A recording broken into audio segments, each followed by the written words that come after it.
Olá, tudo bem com vocês? Meus queridos, minhas queridas, todos são queridos. Olha só, o episódio de hoje do nosso podcast traz uma pessoa sensacional. Ainda é um garoto para mim, ex-aluno nosso, um menino que passou pela engenharia, hoje ele está no mercado financeiro e a vida dele é uma verdade totalmente chamada aventura. Garoto que tem uma variação de experiência absurda. Adora jiu-jitsu. O cara se joga de cima do avião, rapaz. Paraquedista e por aí vai. Mas ele tem amor aos números. O nome dele? Maurício. Maurício Paiva. Opa, obrigado, Jefferson. Bom estar aqui, cara. E aí, Maurício, me fala. O que você tem feito ultimamente? Não. Desculpa, bora começar assim. Eu sei que você fez engenharia na UITA, não foi isso? Foi. Qual foi? Engenharia Mecânica Aeronáutica. Ótimo. Então você conheceu pessoas fantásticas como, por exemplo, Bagual. Na verdade, veio um pouquinho antes, né? Antes de passar lá, eu tive bons professores. Tu sabe disso aí? É, muitos, Eu muito loucos. Tive professores muito bons e, assim, aproveitar aqui, que eu tô aqui. Cara, obrigado aí. A minha passagem no ITA, você sabe que você tem uma... Tem uma 1%. Tem uma participação muito boa. Obrigado, Aquela cara. turma era animal, é. Era boa. Turma excepcional. Era boa. Aí eu fiz aqui em Belém, né? O preparatório pro ITA. Passei. E lá 5 anos de engenharia. Lá eu escolhi fazer Qual engenharia? Engenharia mecânica. Mecânica aeronáutica. E saindo de lá, eu fui pro trabalhar no mercado financeiro. Na verdade, lá tem uma lacuna. Hoje ainda tem. Grandes bancos, eles procuram muito engenheiro para trabalhar. E quando chega lá na galera do ITA, ou a galera do IME também, os bancos saem raspando tudo.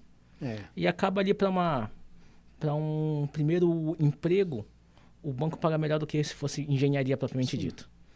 Então, aí eu comecei no mercado financeiro. Fiquei 2 anos ali. Aí foi quando eu passei no concurso da Petrobras. Ótimo. Aí quando eu fiz Petrobras, fiquei aquela dúvida ali, pô, não vou. Deixa eu dar uma chance pra engenharia. Aí fui pra Petrobras. Aí eu vou pra Petrobras passar uns 3 anos, sentir como é que é o clima lá e tal. Minha ideia não sair da plataforma, né? Exatamente. Aí foi quando eu passei 7 anos lá, mas foi uma experiência fantástica. Embarquei no mar, embarquei na terra. Trabalhei no administrativo, poço de petróleo. Então, ali foi a engenharia propriamente dita. Sim. Aí foi um tempo que eu, dali, morei em Manaus, morei em Salvador, morei em Manaus. Passei um bom tempo morando no Rio de Janeiro também, mas a maior parte do tempo foi em Manaus. Foi onde eu conheci o paraquedismo. Sim. Tá?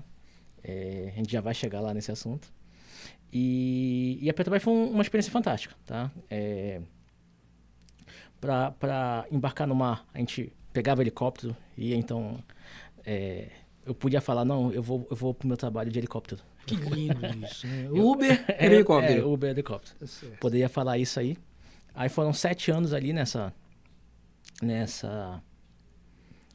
lida, né? E foi quando me deu a vontade de voltar para Belém ou fazer alguma coisa diferente, né? Aí foi quando... Cansou da rotina? Cansei.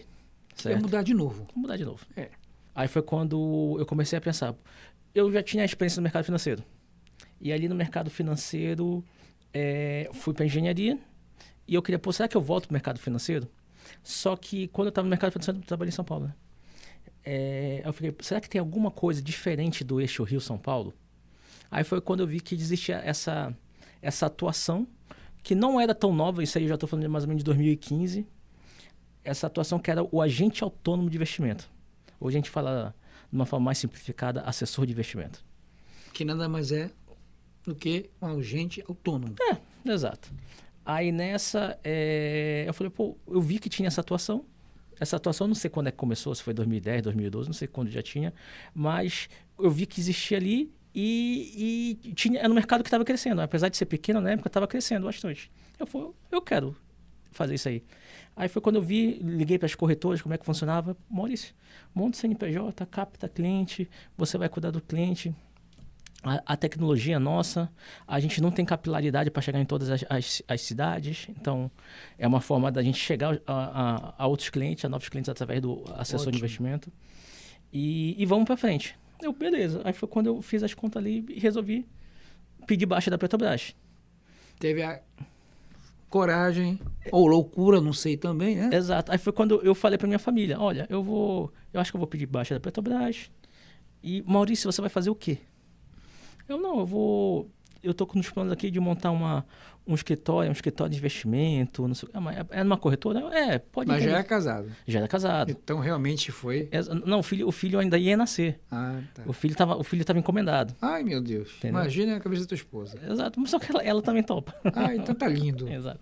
Aí foi quando eu falei pra minha família, ó, eu vou montar um escritório de investimento. Onde vai ser? Vai ser em Belém, primeiramente e tal. Mas é Petrobras. Eu vou pedir baixa. Não, mas calma aí. A gente está aqui em 2015, nós estamos numa crise. Você vai largar o certo, que é a Petrobras? Você vai abrir um escritório de investimento na Amazônia, numa crise, e largar a Petrobras, é isso? Mas você precisa se internar. Você quer conversar com um psicólogo? Você quer... O que está passando? Teu pai é médico? Não, meu pai é geólogo. Ex-Petrobras.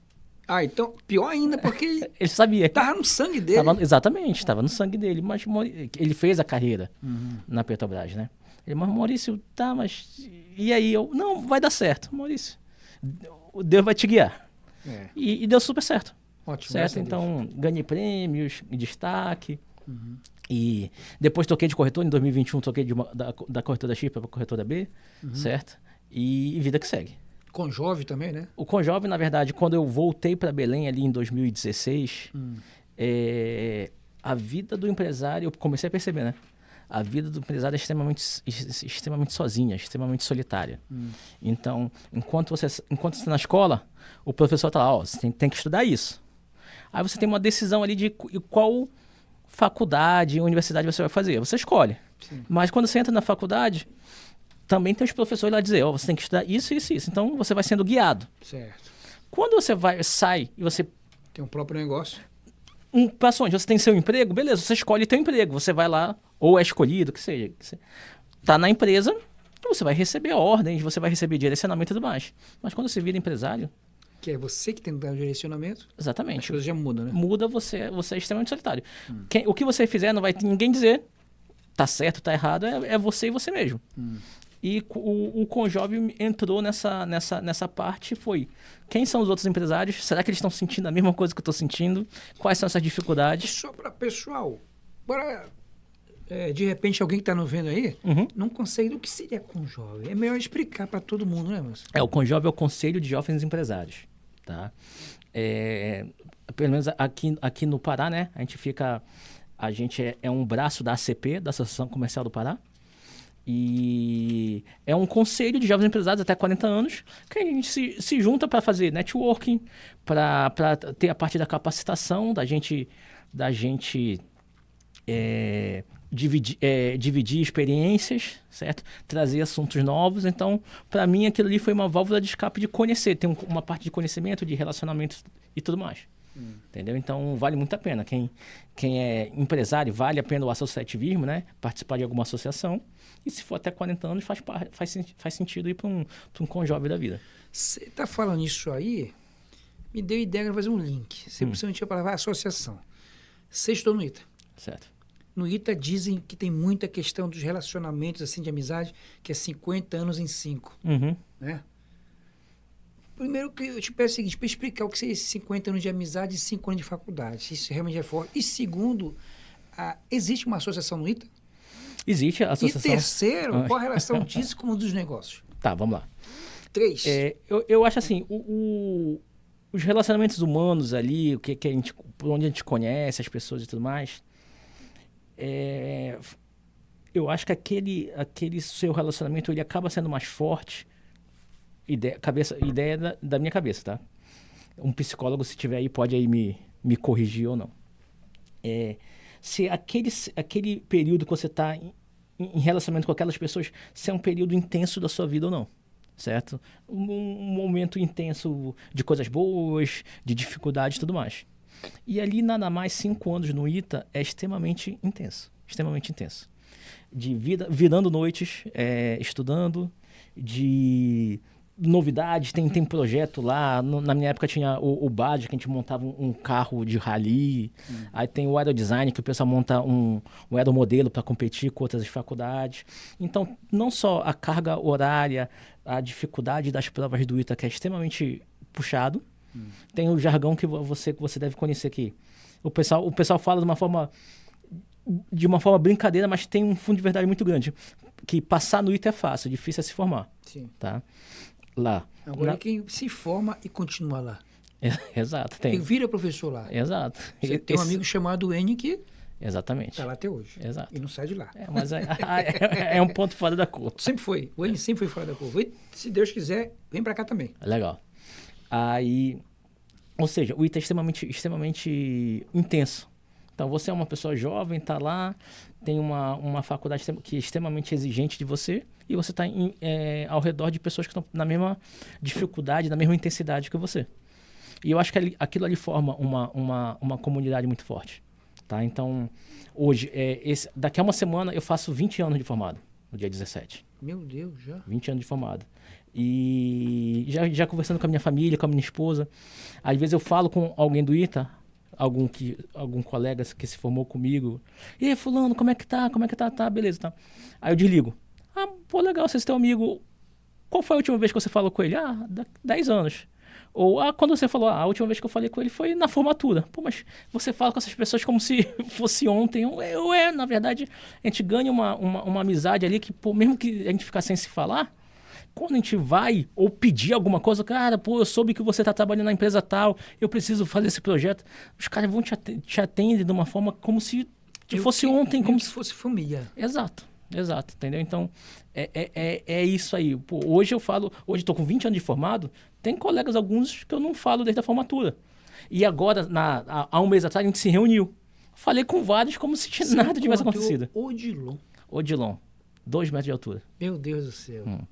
Pessoal, uma história rapidamente. O Odilon estava um amigo nosso, chamado Jefferson, dando aula de trigonometria, me lembro até hoje, cheio de gente na sala de aula. Esse cidadão saiu lá do fundão, quase 2 metros de altura. Saiu lá do fundão, sentou aqui na frente, esticou a perna dele, Quase eu caio na sala. Deu vontade de dar um chutão nele. Odilon. É isso mesmo. Odilon é uma pessoa muito diferente. Continua cabeludo? Continua. Eita, eu acho que tá ficando um pouco mais ralo aqui, mas... Toma uns negocinhos inoxidil aí. Abração, meu querido. Você vai vendo a gente aí. E me diz uma coisa, e você acha que toda essa tua vivência no ITA, essa intensidade, vários sentimentos, várias atitudes, isso te ajudou de alguma forma na tua vida profissional hoje no mercado financeiro? De 2 formas. Uma, é inegável que se você se formar no ITA, você ganha um carimbo. Então o mercado já vê, o cara se formou no ITA, então isso aí já abre portas. Tá? Então isso é uma coisa. A outra coisa é o seguinte, eu acho que até 3. O segundo fator, engenharia. Engenharia faz você ficar num período como se fosse de confinamento lá na faculdade, com uma carga analítica, matemática extremamente intensa. Então faz você ficar pensando de uma forma diferente, que é pensar que nem engenheiro. Sim. Tá? E o terceiro é o próprio ITA. Na verdade, é uma dificuldade. Muitas vezes, existe uma minoria lá no ITA que o cara se forma fácil, só tira notão. Mas isso aí são seres de outro planeta. Sim. Certo? Certamente. Entendeu? Tem uns seres de outro planeta, mas no aprovado no ITA médio, o cara tem que estudar bastante lá dentro. E eu tô lá super na média. E a forma de você resolver os problemas, tem uma nota baixa, tem que recuperar. A quantidade colossal de matéria que tem lá, eu acho que para a vida, quando chega assim, você tem um relatório para entregar no seu trabalho, alguma coisa, você fala, cara, isso aqui é fichinha. Porque aqueles meus anos de selva lá no ITA foram mais intensos. Então isso aí te dá um ânimo, te dá uma força. Te dá um preparo para a vida. Um preparo. Eu diria que, dependendo muito, o teu preparatório pro vestibular do ITA Ali você já começa a se deparar com uma rotina constante de resolução de problemas. Exato. Já antes de entrar no ITA, ou no IME, ou FUVEST, ou USP, você ali, todo santo dia tem que ir para resolver problemas. Exato. Não interessa de química, física, mas tem que resolver problemas. E talvez ali tenha começado a tua vida de resolução de problemas. Isso talvez seja muito bom para o mercado. Na verdade, se o mercado fosse... procura... cada pessoa tem sua trajetória, né? Então, tem amigo meu no ITA, Rodrigo Lira. Tá? Ele nem sabe que eu às vezes cito ele em alguns momentos. O cara foi da base do Fluminense, certo? Aí lá já no segundo ou terceiro ano, estourou o joelho, então aquele plano dele de ser jogador de futebol cortou. Esquece. Aí nisso aí ele fez o supletivo, certo? Ao mesmo tempo que se preparou pro ITA. Então o supletivo dele, ele encerrou, ele acabou rapidamente e passou no ITA. Meu Deus, iluminado. Iluminado. Ou entendeu? seja, algo que seria trágico, acabou mudando toda a vida dele. Exatamente. Então ele tem essa trajetória. A minha trajetória é diferente. No primeiro ano já tinha a prova da EPICAR. E eu gostava de fazer a prova do Colégio Naval, da EPICAR. Aí eu fui passando na EPICAR e foi me dando ânimo. No segundo ano teve a prova da SPSEX. Passei, então isso aí foi me dando ânimo. Aí no terceiro ano já tinha a expectativa dos professores. Pô, Maurício vai passar em tudo, então traz uma pressão. Aí passa na AFA e vai indo isso. Então a minha trajetória foi construindo isso aí. Então, quando você fala preparo do ITA, a minha começou um pouquinho antes, começou a partir do primeiro ano. Sim. Nessa trajetória. A gente conversou alguns episódios aí passados com o Edo, você conhece muito bem ele, e também a gente tocou nesse assunto de começar a fazer vestibular desde cedo. Desde os 14, 15 anos de idade, desde no ensino fundamental. É importante isso, hein? Isso é muito importante. Porque isso te dá um certo know-how, te dá uma certa experiência. É aquela coisa assim, se você tem a oportunidade, eu acho que faz sentido fazer essa trajetória. Tá? Mas se você não teve, também fica o outro assunto do jogador de futebol, que o cara fez o supletivo e passou da mesma forma. Mas isso também é algo muito fora da curva, né? Entendeu? Mas assim, se você perde um bonde, não significa que vai perder os outros. Lógico. Entendeu? A hora é agora. Exato. Assim, voltando até um pouco atrás, eu morava no Rio de Janeiro até os 12 anos de idade. Então, com 10, 11, eu fiz a prova do Colégio Militar do Rio, certo? Eu fiz o preparatório de lá. E naquele momento, eu não passei. Eram 60 vagas, eu devo ter ficado em 80, alguma coisa assim, tá? Então, foi na trave ali, não passou, beleza. Naquela época, a procura pelo Colégio Naval, eu acho que ainda é, como é hoje em dia, imensa. Mas o Colégio Militar, na Tijuca, no Rio de Janeiro. Sim, Colégio Militar, perto ali da Sans Penha, não, São Francisco Xavier. Por ali. Isso. Tá?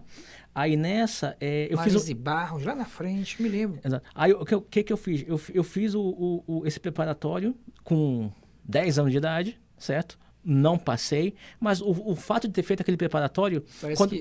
Quando eu cheguei na escola, que antes eu era aluno nota 7, nota 6, nota alguma coisa, eu fiz o preparatório que estava num nível muito acima da escola normal. Exigia mais. Só que então, isso aí não refletia, porque como era uma matéria muito acima e diferente da escola normal, para mim era coisa diferente. Então, não refletia nas minhas notas e na minha facilidade na escola. Só que quando a escola foi andando e foi evoluindo... você percebeu? Eu percebi, porque trouxe aquele preparo que eu tinha tido. As minhas notas passaram de 7, alguma coisa, só 8, 9, 10. Isso aí me deu um ânimo e um preparo também para o restante. Então, eu já estou falando de 6ª, 7ª, 8ª série. Agora, como também existe um movimento contrário, o que acontece ao longo do tempo? Tá? Foi um pouco da minha experiência agora.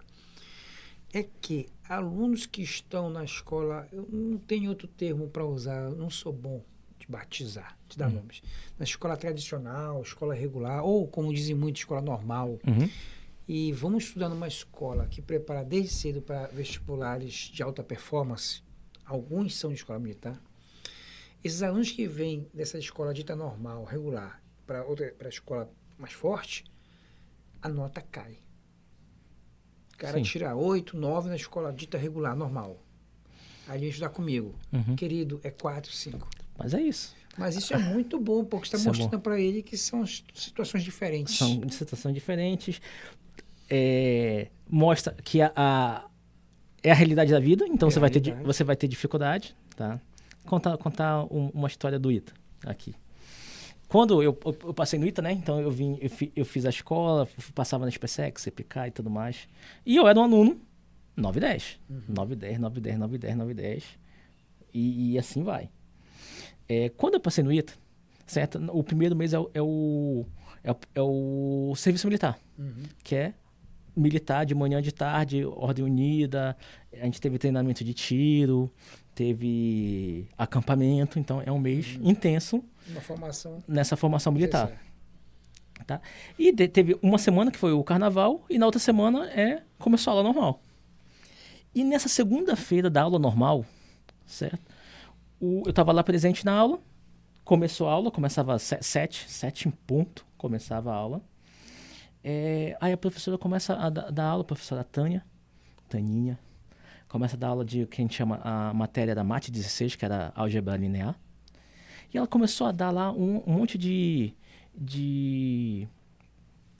das fórmulas no quadro. Não, aqui tem o subespaço vetorial, aqui tem o subconjunto, não sei o que tal. Só que, para você leigo, se eu estou falando subespaço vetorial, você não entende. Eu também não entendia. E a mulher estava falando assim como se fosse a coisa mais normal do mundo. E aqui eu comecei a ficar, cara, a sensação que eu tive naquele momento foi o seguinte, cara, essa não é a primeira aula. Não é possível que essa seja a primeira aula. Já vai começar assim. Já começou assim, Tão abstrato, até porque a álgebra linear já é pela própria natureza. absurdamente abstrato, absurdamente. E dependendo de como ela iniciou, imagino, é uma máquina axiomática implacável. Nesse nível. Aí eu falei, mas é o seguinte, não é possível, eu sou um aluno nota 9, 10 e acabei de passar no ITA. Cara, não é possível. Se eu não estou entendendo, as pessoas também do lado não estão entendendo. Aí eu olho pro lado, tá todo mundo prestando atenção. Olhando pra frente, não sei se estão entendendo. Aí uma amiga minha, que hoje é minha amiga, né? Na época era o primeiro dia que eu estava vendo, levanta a mão, professora, mas ali os conjuntos ali do subespaço vetorial, se a gente fizer uma combinação linear, não sei o quê, aí a professora, excelente pergunta, Liana, então a gente faz aqui, isso aqui, não sei o quê, cara, ela tá entendendo isso? Aí outro colega meu levanta a mão, mas professora, aqui você falou isso, não sei o quê, mas se a gente pegar aqui os subconjuntos, não sei o quê, excelente pergunta, Patrick, não sei o quê, eu falei, cara, só tem doido aqui, cara. Não é possível. Eu não estou entendendo nada. Ou seja, foi aquele baque. Então, naquela coisa onde você estava preparado de uma forma, chegou num ambiente que, cara, parabéns, é outro. Aí você fala, parabéns, você passou no ITA. Aqui todo mundo passou no ITA, certo? Então, você é só mais um. Entendeu? E isso aí bate no ego. É o preço de subir de nível. Exato. Quando a gente sobe de nível, a gente vai pagar um preço por isso, né? Exato. E numa... Bônus. Aí teve uma o vez... bônus é que você vai evoluir. E nessa matéria, logo depois de 3 ou 4 semanas, teve a primeira avaliação. Aí eu falei, poxa, Agora o bicho vai pegar. já senti aquela coisa ali, o bicho vai pegar. Então, quer saber uma coisa? Eu não quero passar vergonha. E eu estudei. Estudei como eu não estudava... Loucamente. Como eu não estudava para a escola. Nunca estudei para a escola. Eu estudei ali de uma forma, para mim, disciplinada, né? Aí eu fiz a prova lá, tal, não sabia quanto eu fui tirar. Aí a professora estava entregando, certo? Aí ela olhou assim minha nota. Parabéns, Maurício! Você tirou uma nota boa. Aí me entregou. Aí quando eu vi, parabéns, 7. Aí eu falei, cara, bicho, eu estudei para tirar 7, então isso aí deu uma balada no ego, isso aí. Imagina.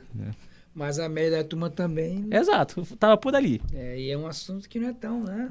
Mas de onde você vem que você só tirava 9, 10 e agora você tá na média? Caia na real.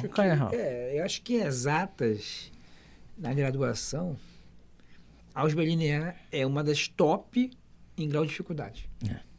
Isso aí não é cálculo 1, não, cálculo 2 não. Álgebra linear realmente porque é muito abstrato. Porque até hoje eu sonho com álgebra linear. Eu aprendi autovalores a vetores com os dedos. Foi? Cada dedo é um autovetor. Está definido por um alto valor. É uma aula fantástica. Eu tive um professor dessa disciplina chamado Bernard, no Rio, no IMPA. Ele era músico e ele era psiquiatra. Caramba. E também dava aula de álgebra linear. Com os dedos. Bom, mas olha só, uma mesma coisa, tá, tirando essa história de sofrimento, de álgebra linear, meu Deus, isso é até ruim para quem tá vendo a gente. Não, pessoal, não é tão ruim isso não, tá? Talvez um dia você vai entender, você vai gostar. Se você não entender, você não vai gostar mesmo, esquece. Mas você vai gostar, tenho certeza disso. Mesma coisa, ainda voltando um pouquinho, ainda estando ainda no ITA, se algum dia, ainda no ITA, você conseguia imaginar que você ia parar no mercado financeiro? Na verdade, um pouco, por dois motivos. Na época do terceiro ano, certo? Que você era meu professor. Eu estou falando aí do ano de 2000. Tinha um site na internet chamado Desafio Invest Shop, certo? Eles te davam 100 mil reais fictícios para você aplicar nas ações e depois dava o resultado, certo? Aí tinha competição e tudo mais.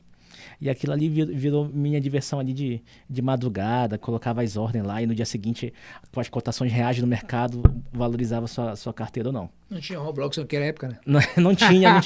A internet era sofrível. Mas isso era fantástico. Né? Exato. Pô. Aí nessa eu cheguei a ganhar prêmio. Opa! Cheguei a ganhar prêmio. Então foi alguma coisa que eu tive o gostinho de mercado financeiro naquele momento ali. De uma forma amadora, de uma forma ali. E isso aí, ou seja, quando assistia a sua aula com sono, às vezes era estudando matemática, às vezes era do site de mercado financeiro lá fictício. Então, eu tive esse gostinho, né? De estar lá. Então, quando eu fui no ITA lá, durante a formação, a gente tem contato com outros ex-alunos, a gente acaba percebendo lá que existe aquele caminho, sim, de muitos engenheiros irem para o mercado financeiro. Então, não foi alguma coisa que eu vislumbrei como primeira opção, certo? Mas foi uma possibilidade que quando apareceu eu abracei. Entendeu? Ótimo. E eu vejo que realmente muitas pessoas de exatas acabam indo para o mercado financeiro. Sim. Banco.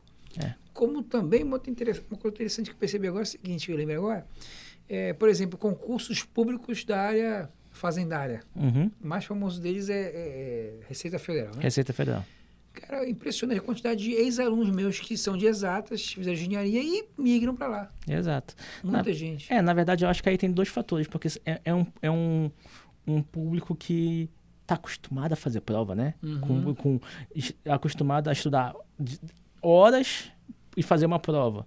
Então, é uma profissão que paga bem. Né? Então, naquele momento ali, acho que o perfil, o cara gosta, o cara já está acostumado a fazer prova, o cara já está estudado a estudar uma quantidade cavalar de matéria em curto prazo de tempo. Então, acho que tem um pouquinho desse perfil aí também. O pessoal da economia, da administração, odeia a galera de exata, né? Exato. E a engenharia perde. Exato. Infelizmente. Migra, né? Essa migração. Exatamente. Então, às vezes, assim, a pessoa muitos casos, a pessoa se forma, engenheiro é só um carimbo, né? É um carimbo porque aquilo atestou que o cara passou noites e noites virado estudando e o cara é capaz de fazer muita coisa. Inclusive da aula de português. Tem colega nosso formado pelo ITA que é professor de português. Sim, eu vi. Existe uma pessoa chamada Francis Madeira. Francis Madeira. Madeira. Conosco. Exatamente. Ele dava aula chegou a dar aula de italiano. Deu aula de língua portuguesa. Ele deu aula de filosofia também? Filosofia. Tipo, eu tive notícia de estava em Porto Alegre, estava fazendo jornadinho para lá, parece. Exato. Faz tanto tempo isso. Maurício, me diz uma coisa. Quando você estava na Petrobras, na realidade, setor público, posso considerar a Petrobras como uma empresa pública? Não, na verdade é uma empresa de economia mista, né? Então tem parte, um viés público, tem uma parte privado. Acaba que lá dentro é mais privado do que público, né? Mas no dia a dia. Mas tem nuances. Qual a sua pergunta? Diz uma coisa, você está lá, que habilidade você acha que você conseguiu desenvolver enquanto lá na Petrobras que te ajudaram aqui no mercado privado? Tá, na verdade, a Petrobras, eu acho que ela tem processos muito bem definidos. Tá, então,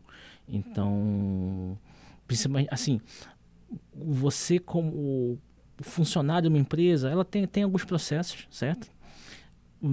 eu falo da minha época da Petrobras, os processos eram muito bem definidos. E para quando você vira empresário, certo?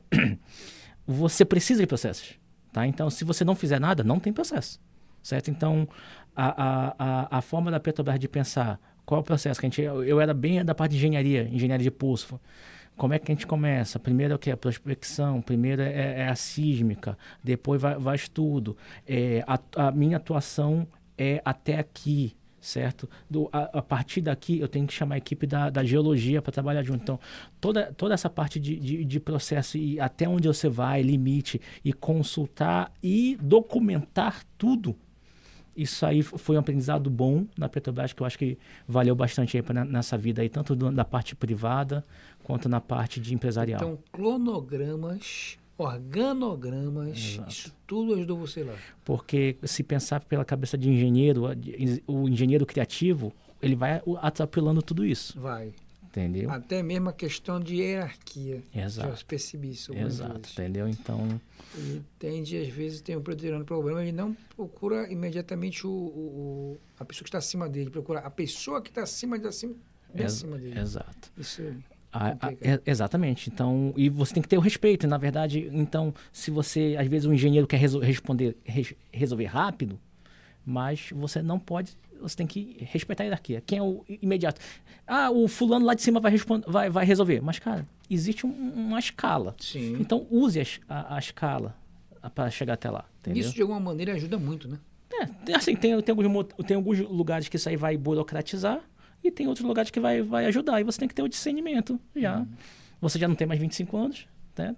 E na iniciativa privada, no mundo de investimentos, o que você acha? Então, isso ajuda bastante? Não ajuda bastante, mas é bom ter essa experiência. Entendeu? Então são formas diferentes de pensar e tem que respeitar ali onde você está e quais são as regras daquele lugar. Ótimo. Diz uma coisinha. Ainda sobre o mundo dos negócios, investimentos. A gente fala assim, parece algo, no Brasil, parece que é algo assim que nenhum brasileiro médio não consegue ter o hábito de economizar e imagina de investir, né? Então parece parecer um assunto assim inatingível. Você acha que a gente tem alguma coisa hoje em dia no Brasil, a educação financeira no Brasil melhorou para poder diminuir esse pensamento brasileiro? Eu acho que ainda falta muito. Eu acho que eu vou até te responder, te fazer uma pergunta. Ali na década de 80, década de 90, na parte da escola, não tinham matérias que ensinavam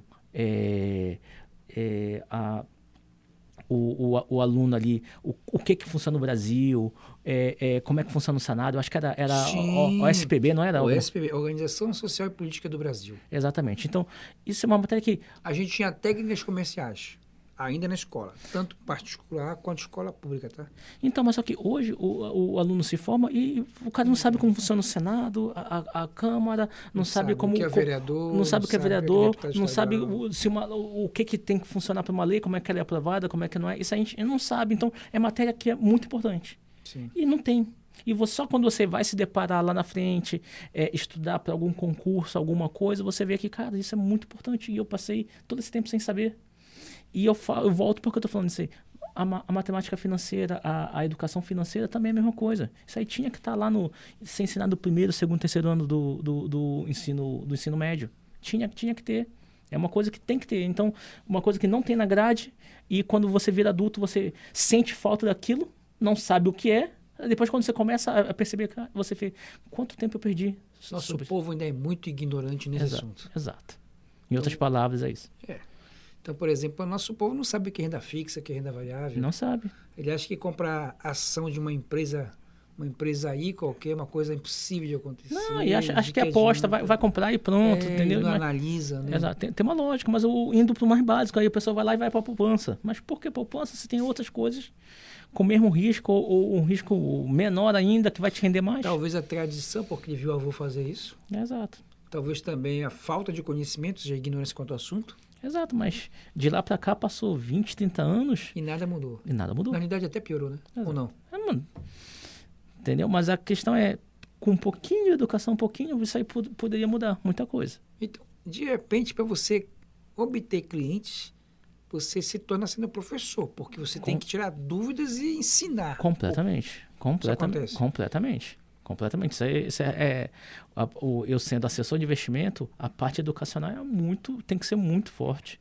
E você trabalha com todo tipo de público, daquele cara que já sabe e você não pode, ou já sabe, ou acha que já sabe, você não pode chegar confrontando, você tem que saber até onde ele sabe, para você saber introduzir as informações educacionais, para você ajudar ele de qualquer forma, para a pessoa que tem ciência da ignorância dela, e você vai explicar da melhor forma para que ela entenda e até mesmo saber o perfil. Essa pessoa é ignorante, mas só que ela pode ser ignorante naquilo e ter um perfil agressivo. Então você tem que ter esse discernimento. Eu vou explicar o que para essa pessoa tomar a decisão, porque nada a decisão é da... daí ela ter como hábito a busca constante de informações, né? Exato. Entendeu? Por exemplo, de repente vou me tornar agora um aluno dele. Investir hoje no Brasil ou investir hoje nos Estados Unidos? O que você indicaria? Eu acho que são complementares, tá? Na verdade, se você está aqui no Brasil, não tem como fugir. Vamos investir aqui no Brasil. Só que ao mesmo tempo que você está aqui, você pode diversificar com um certo percentual do seu patrimônio, 10, 15, 20%, no exterior, para você tentar sair, diversificar de duas maneiras. Uma, dolarizar, né, seu recurso, e outra coisa, tirar um pouquinho do risco Brasil da sua carteira. O risco Brasil ainda é grande em relação... Ainda tem. A gente não sabe o que vai acontecer no dia de amanhã. Certo? A gente não sabe. Então, não foi... Eu acho que foi quando lá o Collor que... Foi em 94 ou 92, eu me lembro. Entendeu? Que foi lá e bloqueou de todo mundo. Hoje vai acontecer isso? Eu diria que não, mas... Mas pode. Não sei, pode, sei lá. Pode. Pode tudo, né? Tudo é possível. Entendeu? Então isso aí traz um temor nas pessoas. Então, diversificar no risco Brasil faz sentido também. Ainda comprar ações de uma empresa é mais jogo do que a gente tentar fazer uma reserva? Não, são... De valor? Por exemplo, comprar moedas digitais. Tá. Bitcoin. Vamos lá. São estratégias diferentes que tem que estar na sua carteira. Uma, a sua reserva de valor, a sua reserva de emergência.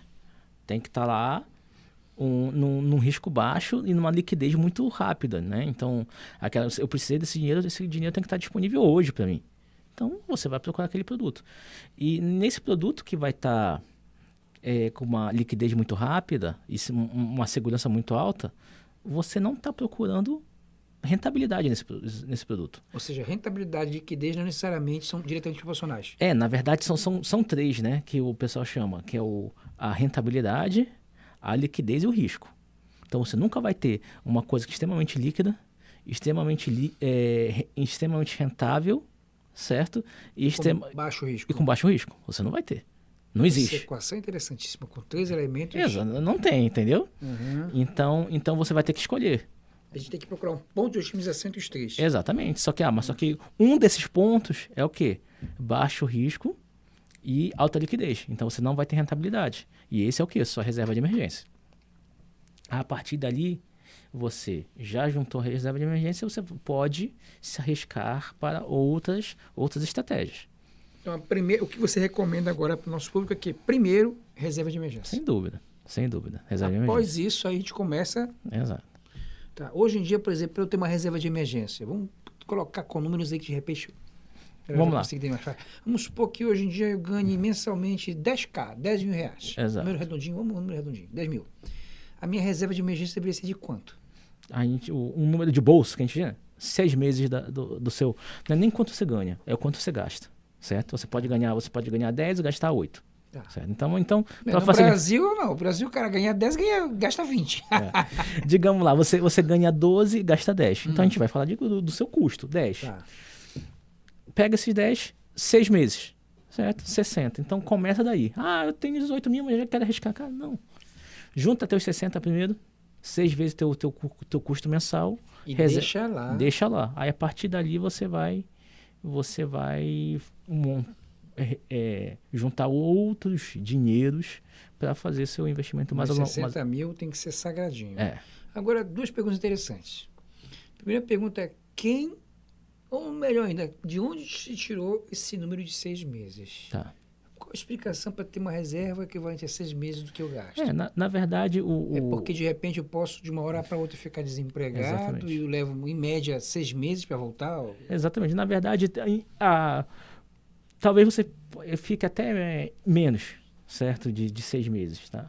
Mas a ideia é o tempo de você se recolocar, tá? E de outra forma de pensar seria uma emergência médica sua, que aconteceu alguma coisa lá e você vai... Qual é a sua realidade? Se acontecer alguma coisa eu vou chamar um médico particular. Se acontecer alguma coisa eu vou para aquele melhor hospital da cidade. Se acontecer alguma coisa eu vou pegar o voo com a minha família e vou para São Paulo. Vai da realidade de cada um. Então você tem que saber que isso aí pode acontecer e você está com uma reserva preparada para isso. Entendeu? Tanto é que outro número de bolsa é, se o cara for servidor público, o cara não precisa de 6 meses. Entendeu? Porque a chance de ele ser Sai de cena. desligado, não sei o que, é muito menor do que numa indústria privada. Então, a gente pode ir para um servidor público dizer que é 3 ou 4 meses só do custo dele mensal. Porque a chance desse investidor ser demitido é mínima. Porque tem que olhar para o governo. Exatamente. Agora, outra pergunta ainda nesse ponto é o seguinte: o que você indicaria da atualidade que nós temos de bom, que produtos serem interessantes, para a gente primeiro matar essa nossa primeira meta, que é a reserva de emergência? Tá, na verdade, o Brasil é feito de ciclos, tá? Então, hoje, que a gente está gravando aqui, a taxa Selic está em 15% ao ano. Isso é altíssimo, entendeu? Se você pegar a inflação lá está 4,5%, 5%. Então, 5%. A grosso modo, a matemática não é essa, né? Mas essa taxa Selic é 15%, menos a inflação a 5%, você tem 10% de ganho real. Entendeu? A grosso modo, tá? A gente sabe que a conta não é bem essa, mas que seja. Então, isso aí é uma rentabilidade absurda. Entendeu? Absurda. Então, hoje... Isso ajuda quem? Para quem tem dinheiro para aplicar. Tá? Isso estrangula toda a economia e tudo mais. Mas para quem tem dinheiro para aplicar, pega essa taxa e esquece. Entendeu? Que não é o caso da maioria da sua população. Exato. Perfeito. E em cima disso, você acha então que que produtos a gente tem para hoje em dia? Não, assim, tem todo a parte do tesouro direto a longo prazo. A gente tem investimento IPCA, que paga o IPCA, que é a inflação, mais 7% ao ano, que é uma taxa altíssima. Se você pega e produtos para 20 anos, daqui a 20 anos. Se você for pegar rendimento, esquece o IPCA, tá? Só pega o rendimento real, 7% ao ano. 7% ao ano em 20 anos, faz a exponencial aí. É uma rentabilidade absurda. Absurda. É só ter paciência. Só ter paciência. Entendeu? E saber que o país, o e Brasil... o tempo também é algo fundamental para isso. Né? Total. E saber que o Brasil é um país de ciclo. Então, agora as taxas estão muito altas. De repente, daqui a 5 anos, as taxas não estejam tão altas como hoje. Então, você ter essa consciência e de que as taxas hoje estão altas, então você saber aplicar. Ou, de repente, daqui a 10 anos, esse ciclo está de novo, você ter essa consciência de você aproveitar esses momentos. É algo muito... Não tem regra geral. Exato. Não tem regra geral.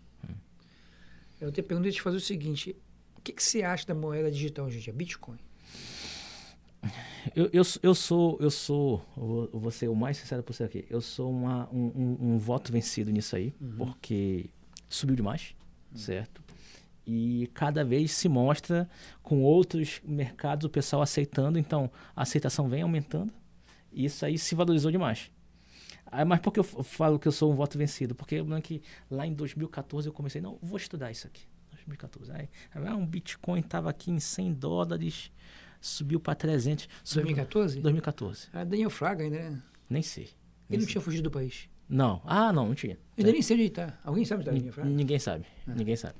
Aí eu fui, assim, mas em linhas gerais, eu fui ver. Deixa eu ver essa Bitcoin que tem matérias falando aqui. Aí eu vi, Bitcoin estava $100 e agora subiu para 200. Ih, subiu demais. Isso eu não vou mais. Pronto, aí. Hoje o Bitcoin é $80.000, entendeu? Então, naquele momento que eu vi que de subir de 100 para 200, eu julguei que subiu demais essas flutuações também, e pulei fora, entendeu? Então, e de lá para cá veio subindo muito. Então, eu tenho minhas ressalvas, certo? Não critico quem vai, mas mais uma vez, eu tenho minhas ressalvas. Mas, independente de qualquer coisa, a gente sabe que a nossa moeda fiduciária só tende a desvalorizar. É verdade, exato. Você deu um exemplo fantástico aí do Fernando Collor, aquele plano real, né?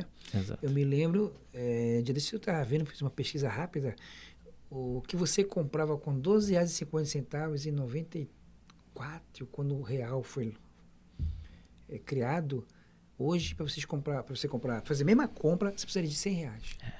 É isso mesmo. Cara, absurdo. É um absurdo. O dinheiro só tende a desvalorizar. Exato. Então, eu acho que a questão da moeda digital, a maior bandeira dela, talvez a maior vantagem dela, seja isso. Exato, de ela ser finita, né? Finita, e por causa disso, ela não ter essa desvalorização. Na verdade, nem por causa disso, por causa do Banco Central também não ter poder sobre ela, né? Cada vez mais eles vão apertando a legislação ali para tentar. Isso vai acontecer. Exato. O que você acha da liberdade do Banco Central no país? A importância disso? Eu acho que tem que ter. Tem que ter a necessário. liberdade. A gente já teve aí num passado recente um Banco Central aceitando as interferências do governo e não deu certo, não. Onde o Estado bota a mão, pode se tornar perigoso. Se bem que eu acho que, assim, apesar de trabalhar no mercado financeiro, eu acho que tem que ter a mão do Estado em alguns lugares, que a indústria privada não conseguiria chegar, tá? Mas eu acho que, assim, qual é o problema do governo? É que cada vez, de 4 anos, muda, certo? E pode entrar com pessoas com ideias muito diferentes a cada 4 anos. Então, isso é muito ruim para a economia, tá? Talvez não é porque as decisões não são técnicas, são decisões políticas. Exatamente. E se você deixar que o Banco Central tenha interferência, você pode ter interferência que não seja técnica, seja interferência política. Então é melhor você deixar um Banco Central extremamente técnico, certo? E deixar a interferência de fora. Ótimo. Eu concordo com você. Entendeu? E aí, voltando. Maurício, você é do mercado financeiro, você tem que ser pró 100% do mercado, a livre mão do mercado, não sei o que, sem interferência do governo. Tá, beleza, mas eu sou formado numa faculdade pública. O governo que me deu essa faculdade, que é uma das melhores do país. Então, calma lá, certo? Eu entendo da força do mercado privado, mas quem me deu a formação foi o governo. Sim. Entendeu? Mas independente disso, você acredita então que o governo tem que ter pelo menos um dedinho? Não, ele bem intencionado, ele pode corrigir algumas distorções do mercado, acredito. Por exemplo, o FGC, né? Sim. Fundo Garantidor de Crédito. Até onde é o limite que o FGC... Até por banco quebrado, por emissor, até R$250 mil por CPF. Você não acha que pode ocorrer o risco de um banco qualquer quebrar do nada e muitas pessoas irem à falência por causa disso? Falência pessoal. E aí, para não acontecer isso, o governo tem que intervir?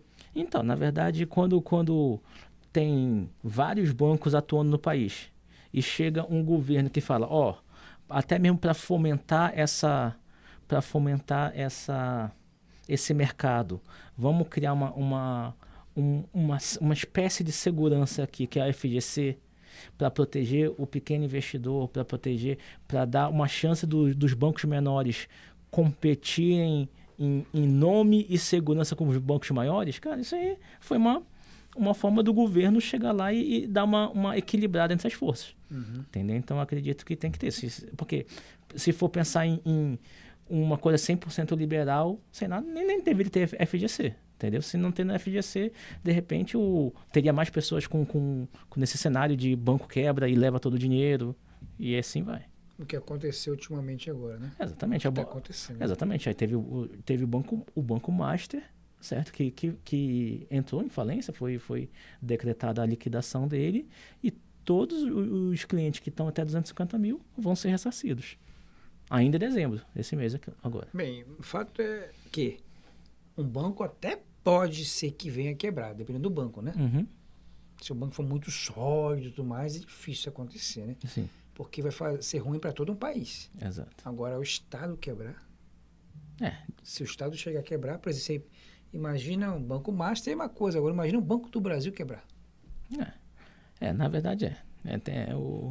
Mas o Banco do Brasil, esses bancos maiores são extremamente sólidos, eles não estão lá à toa, né? Então, é um cenário muito remoto. É muito complicado isso, né? Porque decisões têm que ser técnicas, completamente, puramente técnicas. Entretanto, a mão do político está ali. Exato, é um risco. Por um Tanto é que lado assim, é muito ruim, mas a compensação dá um pouco de segurança. na verdade, aí, na verdade, a gente tem que ter lei, né? Assim, o governo pode ir até aqui, certo? O governo não pode interferir nisso aí, tem que ter leis e fiscalização bem feita, né? O que são coisas que podem ser manipuladas. Exato. Ao mesmo tempo em que a gente precisa do governo em alguns setores, e outros setores o governo pode ser a mão que bagunça, né? Então, a gente... As 6 lições de Mises. É. Agora, Maurício, me diz uma coisa. 2 coisas aqui interessantes. Primeiro, você adquiriu isso ao longo da tua vida, disciplina. E segundo, cálculo, você já nasceu com isso tá no teu sangue. Disciplina e cálculo ajudam para quem realmente quer investir? Sim, totalmente. Na verdade, pra você ver uma coisa aqui. Às vezes tem um perfil de cliente que chega comigo, Maurício, eu não consigo juntar dinheiro. As contas, sabe como é, aí depois sobra, aí tem que aparecer um imprevisto, beleza. Aí tá, a conversa vai, não, beleza, mas vamos tentar investir aqui mais, aí depois vai vendo, mas aí a pessoa resolve mostrar um extrato, eu vejo, mas você tem uma previdência privada aqui, né? Aí quando eu vejo tem 100 mil. 300 mil na previdência privada. Eu falei, cara, como é que você tem 300 mil na previdência privada e você diz que não junta dinheiro? Ah, porque a previdência já sai da conta, então eu nem vejo, já sai como débito automático. Ou seja, falta o quê? Faltou disciplina. E essa pessoa, mesmo sem saber, usou da parte da tecnologia uma coisa lá para se beneficiar. Então, voltando, tem que ter disciplina. Certo?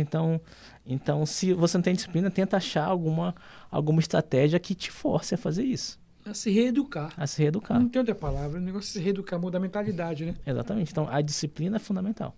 Tá? Então, se você não tem disciplina, tente achar alguma estratégia para que você tenha, porque existe muita gente que não tem reserva de emergência. Isso é um absurdo. A pessoa que não tem controle. Exato. Se você não controla a sua vida, fica difícil. Exato. E, de repente, não é só nesse ponto, pode ser outros pontos da vida também, né? Outros setores da vida também, né?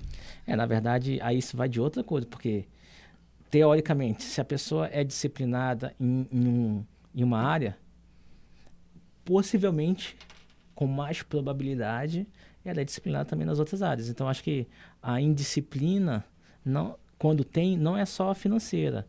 É indisciplina da saúde, indisciplina nos estudos. Então, eu acho que é uma coisa meio que é como a pessoa está conduzindo a vida como um todo. É como se a tua vida fosse um trem. Cada vagão fosse um setor da tua vida. O setor físico, o setor espiritual, a família e por aí vai. Então, se a locomotiva está indo para o buraco, vai cair precipício, todos os setores vão junto. Eu acho que é por aí. Mais ou menos isso. Ótima análise.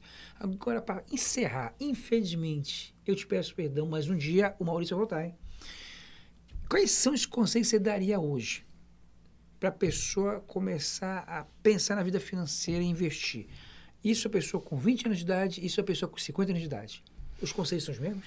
Muda completamente, porque as estratégias de uma pessoa de 20 anos é completamente diferente de uma estratégia de uma pessoa de 50 anos. Tá? Uma pessoa de 20 anos ela tem o quê? Mais tempo, certo? Então, ter a consciência de que ela vai ter mais tempo, então a sua estratégia pode ter algum risco a mais. Por que ter risco a mais? Porque se der errado, ela tem mais tempo de recuperar. Tá? Então, isso é uma coisa. A pessoa de 50 anos já tem 30 anos menos que uma pessoa de 20, certo? Saber o seguinte, beleza, não vai acontecer milagre, dos 50 até os 60, dos 50 até 70, milagre não vai acontecer. Então, você tem que ter uma disciplina muito maior certo? Do que os 20. Do que do 20. Justamente porque uma delas tem um tempo a mais do que a outra. Exatamente. E isso, como uma exponencial crescente, conta muito. Exatamente. Então, por exemplo, uma pessoa de 20 poderia, já que tem mais tempo, pode fazer aporte mensais menores. Menores e pode até se arriscar mais, porque se ganhar nessa forma de risco maior, legal, você antecipou o teu objetivo. E se errar, você tem mais tempo aí para recuperar. Mas já uma pessoa de 50, o cenário é diferente. Mas isso não quer dizer que ele não possa deixar de investir. Não, exatamente. Agora, a dúvida é em quem investir e de que forma investir. Exatamente. Isso eu deixo com meu amigo Maurício. Bom. Ninguém melhor hoje em dia do que meu amigo Maurício para te ajudar nesse sentido. Querido, eu quero te agradecer. Foi muito Obrigado, Jeff. show de bola essa conversa. Boa. Tá? E se Deus quiser, a gente vai conversar novamente. Com certeza. Tá? Vem cá, me diz uma coisinha. Se as pessoas quiserem te encontrar hoje na internet, como é que faz? Maurício C. Paiva, _ meu Instagram. E LinkedIn Maurício Paiva, vai me achar lá facilmente. Você ministra algum curso ainda? Sim, na verdade, hoje estou fazendo o curso em Company, certo? Então, para você que quiser, eu tenho 6 pessoas, eu tenho 10 pessoas que faz sentido do meu corpo aqui técnico aqui, entender mais sobre finanças, entender a curva de juros, entender um pouquinho como o que a taxa de juros vai influenciar na economia daquele setor. A gente faz curso em Company, eu gosto de fazer em torno de 10 pessoas, junta tudo lá, são 3 noites bem intensas, certo? E eu te falo, o pessoal gosta, o pessoal sai transformado. Então, se você tiver interesse aí... E ainda de bônus, tem um negócio no chocolatezinho? Exatamente. E o vinho? Chocolate Copenhague, quem quiser aí, é o melhor chocolate que tem aí. Querido, Bom? Muito obrigado, queridão, pela tua presença. Obrigado, Jeff. Pessoal, obrigadão e até a próxima. Tchau. Valeu, até mais.